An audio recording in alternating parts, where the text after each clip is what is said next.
이혼하자던 남편이 사람을 1년 그렇게 뒤 바보로 제 만들어도 앞에서 되는 거예요? 무릎을 꿇었습니다. 미안하다. 그때는 몰랐죠. 그 선택이 결국 이렇게 돌아올 줄은요. 여러분이라면 그 순간 어떻게 하시겠어요? 이야기 시작 전 구독과 좋아요 눌러주시기를 부탁드립니다.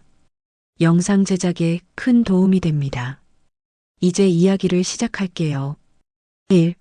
그날 모든 게 끝났다고 생각했죠. 그날은 평소와 다를 것 없는 저녁이었어요. 부엌에서는 된장찌개가 보글보글 끓고 있었고, 거실에서는 뉴스 소리가 잔잔하게 흘러나오고 있었죠.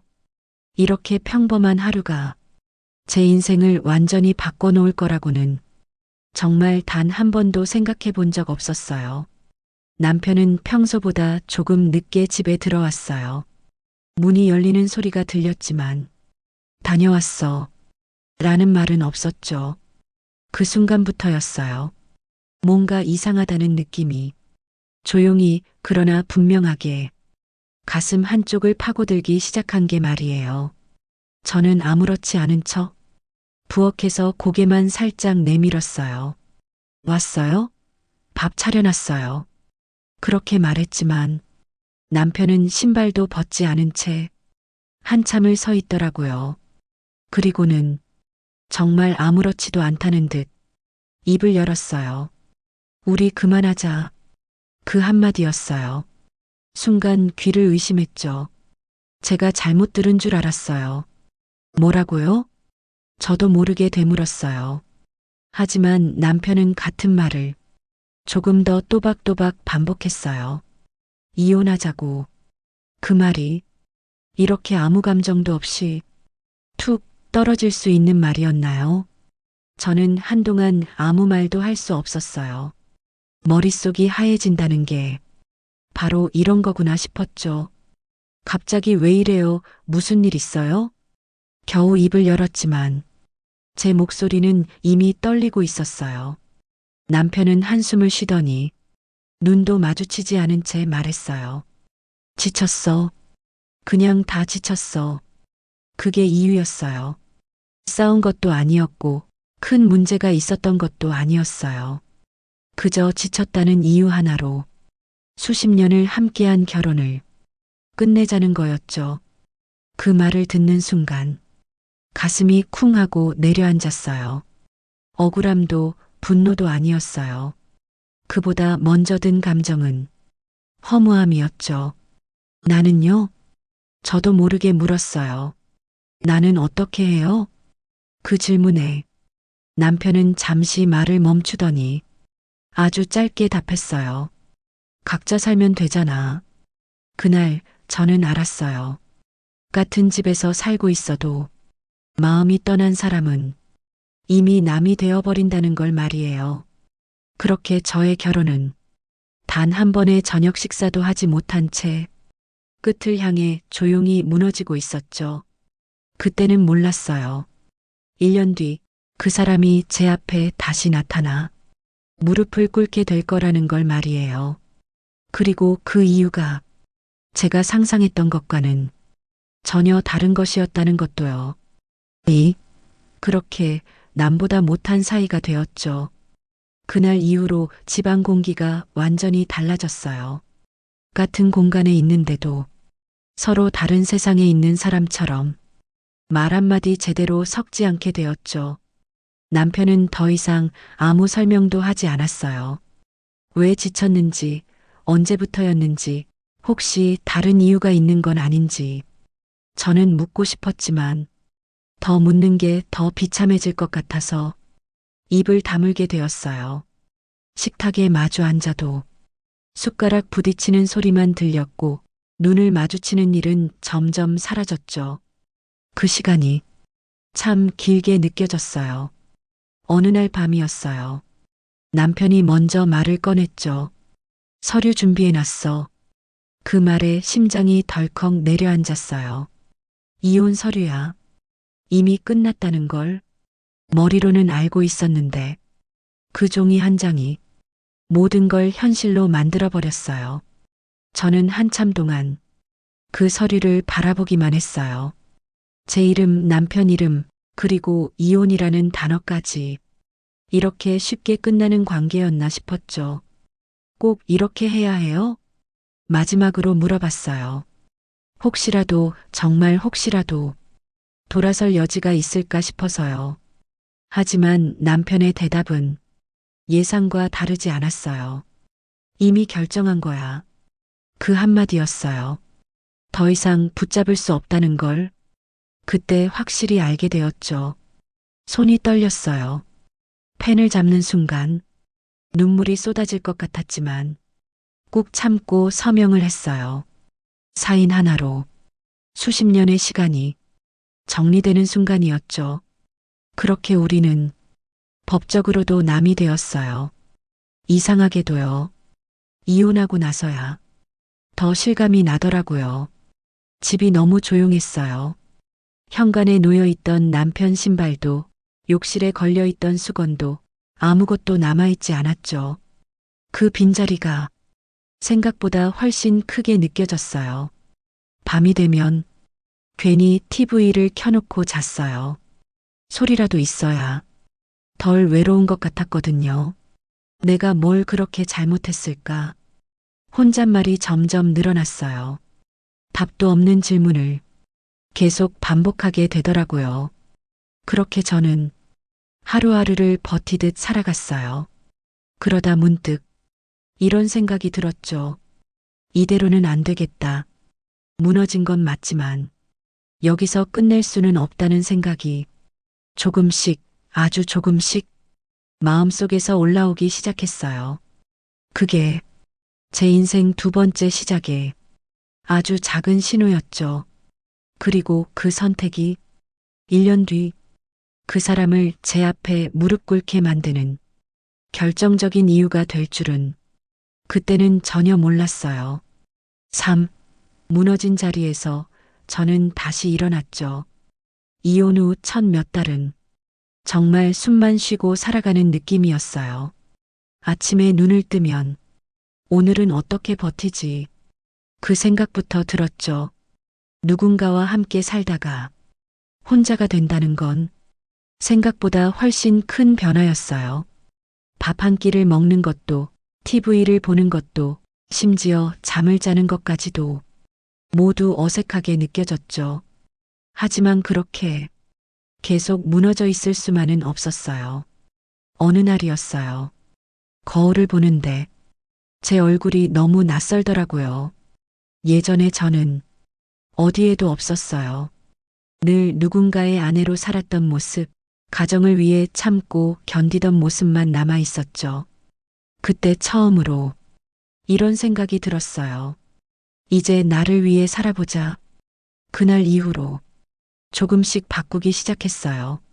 아침에 일어나면 일부러라도 밖에 나갔어요. 동네를 한 바퀴라도 걷고 햇빛을 쬐고 사람들 사이에 섞이려고 노력했죠. 처음에는 힘들었어요. 괜히 남들이 다 저를 불쌍하게 보는 것 같고 혼자라는 게 티 나는 것 같아서 괜히 더 움츠러들었죠. 그래도 멈추지 않았어요. 그리고 작은 일을 하나 시작하게 되었죠. 예전부터 손재주가 좋다는 말을 많이 들었거든요. 그래서 집에서 간단한 반찬을 만들어 조금씩 팔아보기 시작했어요. 처음엔 정말 소소했어요. 아는 사람 몇 명에게 조심스럽게 권해보는 정도였죠. 이거 직접 만든 건데 한번 드셔보실래요? 그렇게 시작된 일이었어요. 그런데요. 생각보다 반응이 좋았어요. 이거 진짜 맛있어요. 혹시 다음에도 주문할 수 있을까요? 그 말들이 저를 다시 살게 했어요. 누군가에게 필요한 사람이 되었다는 느낌. 그게 그렇게 큰 힘이 될 줄은 정말 몰랐어요. 그때부터였어요. 하루가 달라지기 시작한 게 주문이 하나둘 늘어나고 소개로 또 손님이 생기고 점점 일이 바빠지기 시작했죠. 정신없이 바빴지만 이상하게도 전혀 힘들지 않았어요. 오히려 살아있는 느낌이 들었죠. 그렇게 저는 조금씩 그러나 확실하게 제 인생을 다시 만들어가고 있었어요. 그리고 어느 날 한 통의 전화가 걸려왔어요. 낯선 번호였죠. 여기 반찬 주문 가능한가요? 평범한 문의 전화였어요. 하지만 그 전화 한 통이 제 인생을 다시 뒤흔들게 될 줄은 그때는 전혀 몰랐어요. 왜냐하면 그 전화 뒤에는 제가 전혀 예상하지 못한 사람이 연결되어 있었거든요. 그리고 그 인연이 1년 뒤 그 사람을 제 앞에 무릎 꿇게 만드는 결정적인 시작이 될 거였죠. 그 전화 한 통이 모든 걸 연결했죠. 그날 걸려온 전화는 처음엔 정말 평범했어요. 반찬 주문하려고요. 익숙한 말이었죠. 저는 늘 하던 대로 차분하게 응대했어요. 네, 어떤 반찬 필요하세요? 상대방은 몇 가지 메뉴를 이야기하더니 마지막에 이렇게 덧붙였어요. 정기적으로 주문하고 싶은데 가능할까요? 그 말에 저는 살짝 놀랐어요. 정기 주문은 그때까지 몇 번 없었거든요. 그래서 더 신중하게 대답했던 기억이 나요. 네, 가능합니다. 날짜랑 수량만 맞으면요. 그렇게 시작된 인연이었어요. 그 손님은 매주 같은 시간에 꼭 주문을 했어요. 말투는 담담했지만 이상하게도 예의가 바르고 한 번도 까다로운 요구를 하지 않았죠. 오히려 항상 마지막에 이 말을 덧붙였어요. 늘 잘 먹고 있습니다. 그 한마디가 저에게는 참 크게 느껴졌어요. 그렇게 몇 달이 흘렀어요. 어느 날이었죠. 그 손님이 처음으로 이런 부탁을 했어요. 혹시 직접 배달도 가능하신가요? 순간 망설였어요. 그때까지 저는 대부분 택배로만 보내고 있었거든요. 하지만 이상하게도 그날은 거절하기가 싫더라고요. 내 지역이 어디세요? 주소를 듣는 순간 손이 멈췄어요. 익숙한 동네였거든요. 아니, 정확히 말하면 제가 예전에 살던 동네였어요.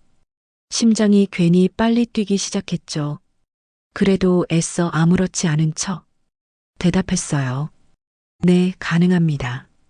약속된 날 저는 직접 반찬을 들고 그 집 앞으로 갔어요. 초인종을 누르기 전 괜히 한 번 더 숨을 골랐죠. 괜히 긴장하네. 스스로 웃어넘기려고 했어요. 그런데 문이 열리는 순간 저는 그대로 굳어버렸어요. 문 앞에 서 있던 사람은 전혀 예상하지 못한 인물이었어요. 낯선 사람이 아니었죠. 그 사람은 바로 제 전 남편이 회사 동료였어요. 한 번 집에 온 적이 있어서 얼굴을 기억하고 있었거든요. 그쪽도 저를 보자마자 깜짝 놀란 표정을 지었어요. 형수님? 그 말이 귀에 꽂히는 순간 머릿속이 복잡해졌어요. 형수님이라니, 이제는 남인데 그 호칭이 왜 이렇게 어색한지 저는 애써 표정을 정리했어요. 오랜만이에요. 어색한 인사를 나누며 반찬을 건넸죠. 그런데 그 사람이 뜻밖의 말을 꺼냈어요. 혹시 시간 괜찮으세요? 순간 망설였어요. 왜요? 그 사람은 잠시 머뭇거리더니 조용히 말했어요. 드릴 말씀이 좀 있어서요. 그 말투가 그냥 지나칠 수 없는 느낌이었어요. 저는 결국 고개를 끄덕였죠. 그 선택이 어떤 결과를 가져올지도 모른 채요. 그리고 그 자리에서 듣게 된 이야기는 제가 알고 있던 이혼의 이유를 완전히 뒤집어 버리는 충격적인 진실이었어요. 남편이 말했던 지쳤다는 이유, 그건 진짜 이유가 아니었어요. 제가 버려진 이유 따로 있었더라고요. 그 사람과 마주 앉았을 때 괜히 손이 차가워지더라고요. 괜히 듣기 싫은 이야기가 나올 것 같은 느낌. 다들 한 번쯤 느껴보셨죠? 그 사람이 먼저 입을 열었어요. 형수님, 아니, 죄송합니다. 그 말에 저는 쓴웃음이 나왔어요. 괜찮아요. 이제 그런 사이 아니잖아요. 일부러 담담하게 말했지만 속은 전혀 그렇지 않았죠. 잠시 침묵이 흐르고 그 사람이 조심스럽게 말을 꺼냈어요. 혹시 왜 이혼하셨는지 정확히 들으셨어요? 그 질문에 가슴이 살짝 내려앉았어요. 그냥 지쳤다고 하더라고요. 제 입으로 그 말을 다시 꺼내는 순간 이상하게 더 허무하게 느껴졌어요. 그 사람은 잠깐 눈을 피하더니 작게 한숨을 쉬었어요. 그리고 이렇게 말했죠. 그거 이유 아닙니다. 순간 시간이 멈춘 것 같았어요. 네, 제가 되묻자 그 사람은 더 낮은 목소리로 말했어요. 그때 형 회사에서 문제가 좀 있었습니다. 그 말에 심장이 다시 뛰기 시작했어요. 무슨 문제요? 손에 힘이 들어갔어요. 그 사람은 잠시 망설이다가 결국 입을 열었어요. 투자 잘못했습니다. 짧은 한마디였지만 그 무게는 전혀 가볍지 않았어요. 크게 잃었어요. 머릿속이 멍해졌어요. 그런 얘기 단 한 번도 들은 적 없었거든요. 그래서요? 저도 모르게 말이 짧아졌어요. 그 사람은 저를 보며 조용히 말했어요. 빚이 생겼습니다.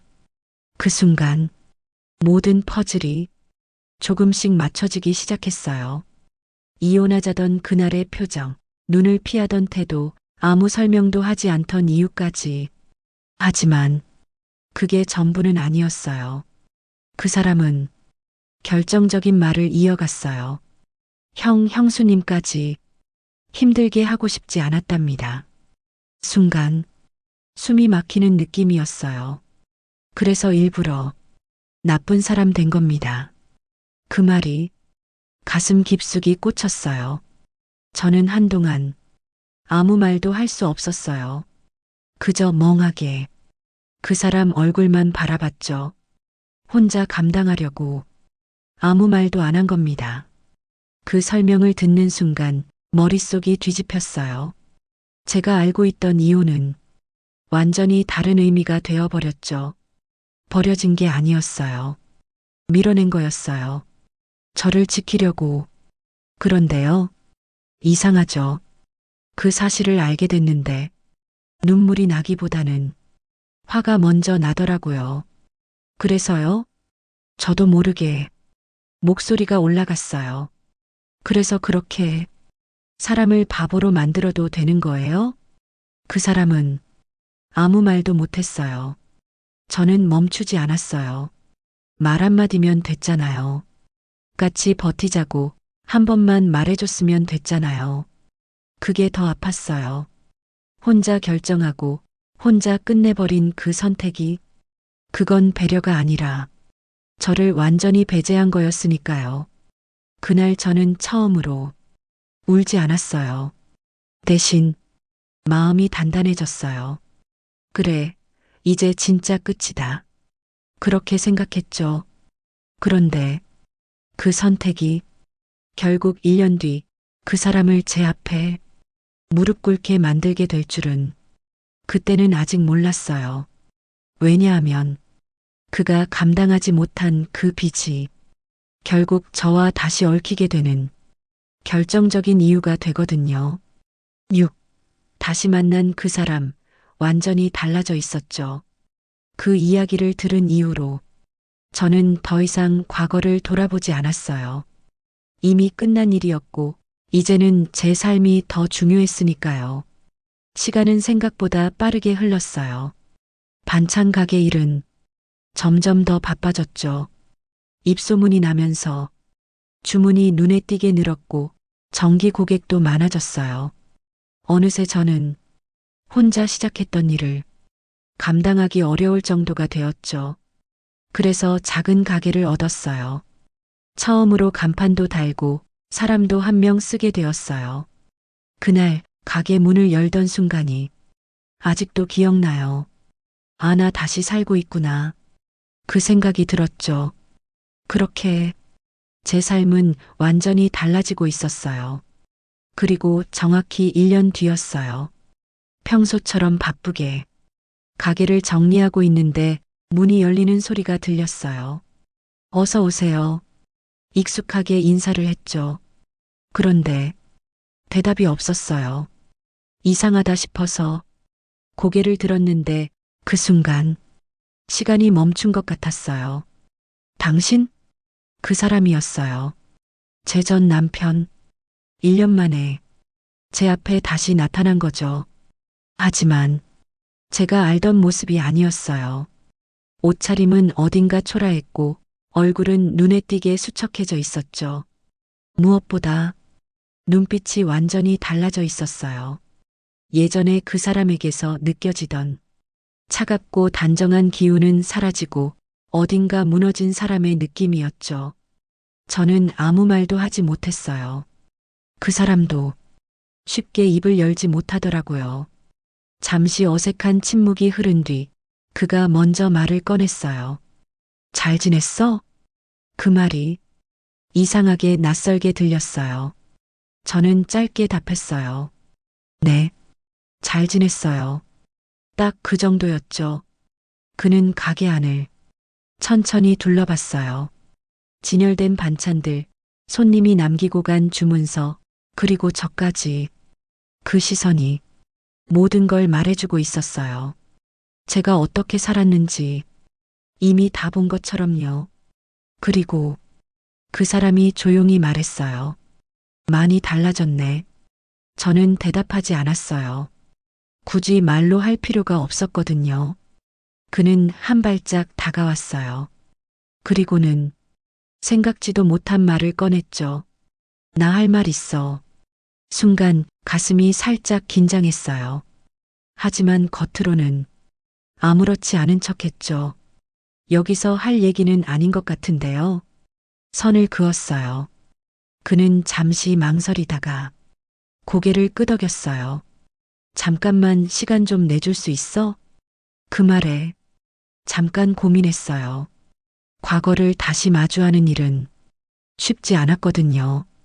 하지만 이상하게도 피하고 싶지는 않았어요. 10분만요. 짧게 말했죠. 그는 고개를 숙이며 작게 말했어요. 고마워. 그 한마디가 묘하게 무겁게 느껴졌어요. 그리고 그날 저는 몰랐어요. 그 10분이 그 사람 인생에서 가장 긴 시간이 될 거라는 걸요. 왜냐하면 그는 그 자리에서 결국 제 앞에 무릎을 꿇게 되거든요. 7. 결국 그 사람이 무릎을 꿇었죠.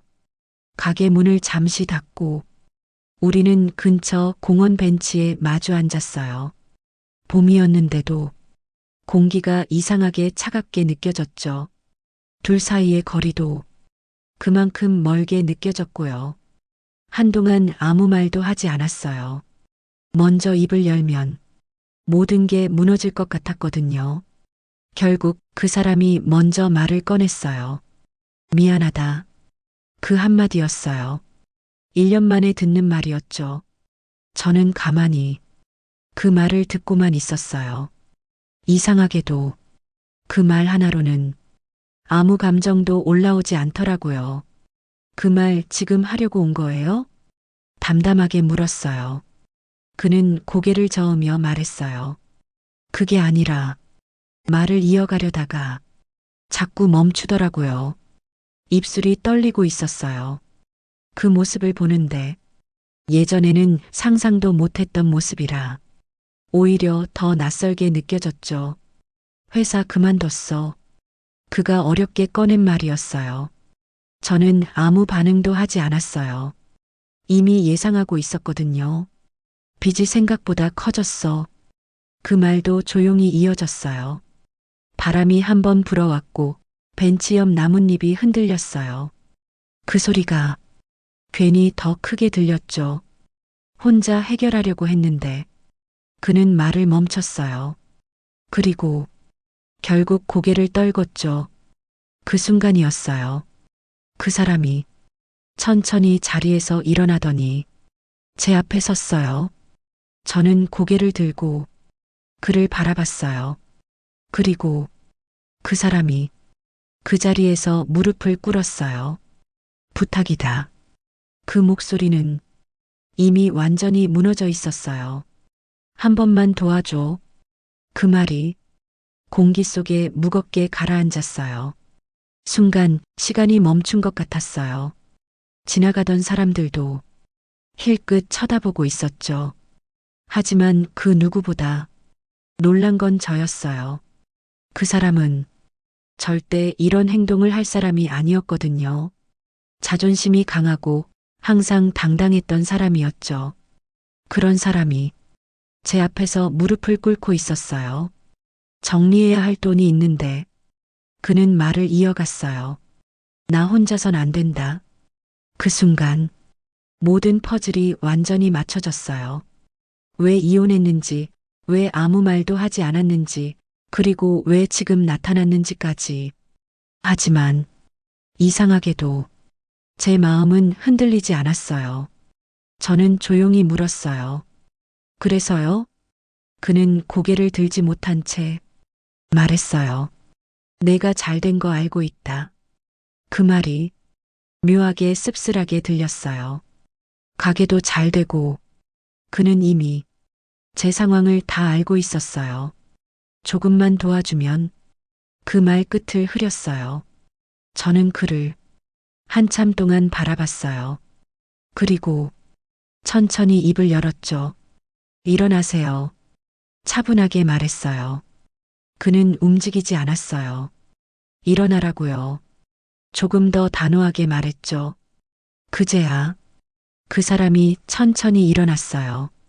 저는 자리에서 조용히 일어났어요. 그리고 그를 똑바로 보며 말했어요. 그때요. 그의 눈이 저를 향했어요. 같이 버티자고 말 한마디만 했어도 목소리는 차분했지만 속은 전혀 그렇지 않았죠. 이렇게 안 됐어요. 그는 아무 말도 못했어요. 저는 이어서 말했어요. 혼자 결정하고 혼자 끝내고 이제 와서 혼자 감당 못하겠다고요? 잠깐 침묵이 흘렀어요. 그리고 마지막으로 말했어요. 그건 책임이 아니에요. 그건 선택이에요. 그의 눈이 흔들렸어요. 저는 더 이상 말을 이어가지 않았어요. 이미 제 대답은 정해져 있었으니까요. 8.